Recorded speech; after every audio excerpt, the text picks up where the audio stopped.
For most of our country's history, the Bible was found in every classroom in the nation.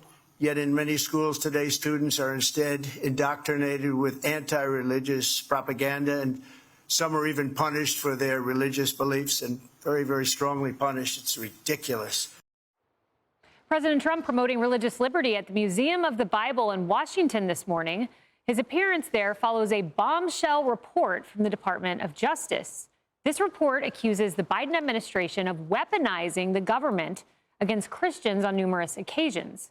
The report finds the previous administration, quote, deprioritized, mishandled, or denied requests for religious exemptions to its COVID-19 mandate. It also says the Biden White House tried to impose record-breaking fines on some of the nation's largest Christian universities and did not try to address and prosecute violations of the law where anti-Christian bias was demonstrated by the persecutors. Now, this morning, Attorney General Pam Bondi said things have changed under President Trump. Under his leadership, we have dropped FACE cases against pro-life Christians, stopped the FBI from spying on Catholics, launched multiple investigations into anti-Semitism in schools. President Trump is fighting each day for our parents, our students, and every American's right to live out their faith. You know, Jeremy, we all witnessed this firsthand. Justice Alito called COVID-19 a constitutional stress test. He said it highlighted disturbing trends that were already present before the virus struck. And one of those trends was stomping on our freedoms, our rights to gather as churches. And I remember in the wake of COVID, when Amy Coney Barrett got to the court, California was struck down 5 times on the issue of religious liberty. One case, Tandem v. Newsom, where California sought to regulate the number of Christians who could gather in a home and pray. Yeah. I mean, it is. And even if, as you said, even going back even before COVID, even during the Obama era, you saw a lot of these kind of scandals involving the IRS and things like that.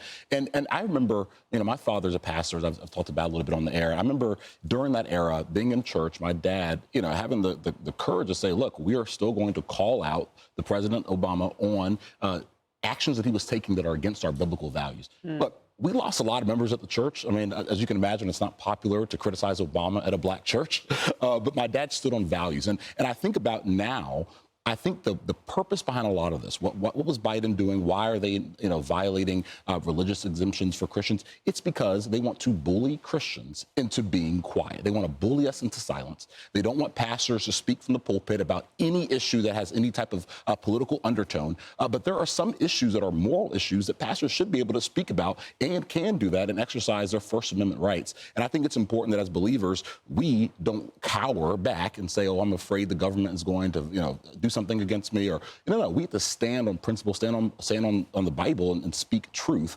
even if it's inconvenient for us. Yeah, without question. You know, Kennedy, I want to play a moment of President Trump from his first administration. And I remember one Friday he called me into the Oval Office, and I had prepared a whole briefing about another topic, and he said, we're going to go to the podium and do something a little different today. And this was right after COVID hit. He said, here's what I'm going to do. Watch this. Today I'm identifying houses of worship, churches, synagogue, and mosques as essential places that provide essential services. Some governors have deemed liquor stores and abortion clinics as essential, but have left out churches. I call upon governors to allow our churches and places of worship to open right now. I mean, the press went nuts, but he stood for the First Amendment, even when it was tough. Yeah, but that's a constitutionally protected gathering and expression. And I understand why they wanted to keep the liquor stores open, but they really targeted churches. And, you know, it was no surprise when we heard during the Biden administration that one of the FBI field offices had sent out a memo targeting Catholics, the radical traditionalist Catholics who are somehow now a terrorist organization. And Christopher Wray went before Congress and was like, what? I've never heard of such a thing. I'm disgusted. And then, you know, they did a deeper dive, and there was a congressional investigation this year, and they found that yes, in fact, that investigation was wider spread. It involved more field offices, and it absolutely, you know, this government agency, this federal law enforcement, was targeting Catholics. And that's the issue a lot of people had. It started in COVID. It took root and unfortunately blossomed during the Biden administration. And, you know, he targeted Catholics, the DOJ did. And Harris, there was a targeting of the pro-life community. And we've talked about it on this couch. I interviewed some of those protesters that President Trump let out in his first few days of office. One of them was William Goodman. Imagine this. The DOJ did not accuse this man of violence. No accusation of violence against William Goodman. But he's sentenced to federal prison. And here's what happened. It was in Bravo unit. It was actually a unit that had been condemned. We went over 2 weeks without toilet paper, and some of the guys mentioned that some of the men who were there with gender dysphoria wearing dresses, they could get mascara, lipstick, and perfume, but we couldn't even get toilet paper or basic needs, so there was a lot of neglect. Yeah, so what's interesting about that, excellent get on that, an interview there, and important because it dovetails into what I was going to bring up.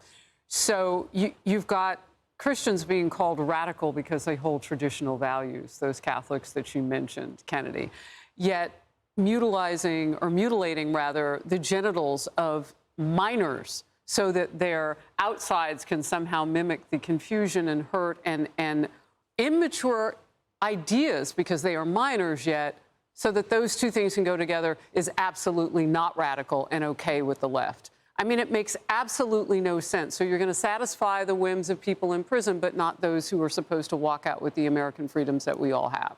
It is more than hypocritical. It is brainwashing.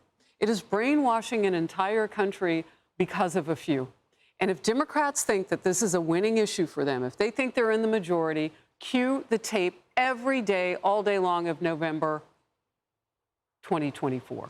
Show them that they cannot win on this issue, and they won't. And I like the fact that the president then leaned in today that this is where we are. We're going forward. We're not going to stay stuck where we were because it wasn't right.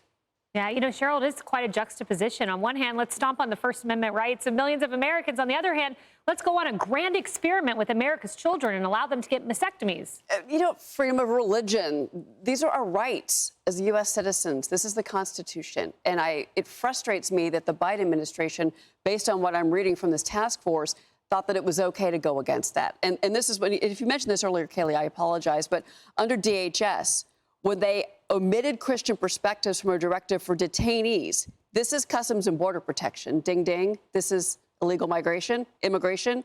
But they noted accommodations for Islam, Rastafarianism, and sects of Judaism. So that is targeting. That is religious targeting based on who you say that you are. And that's what I find the most offensive.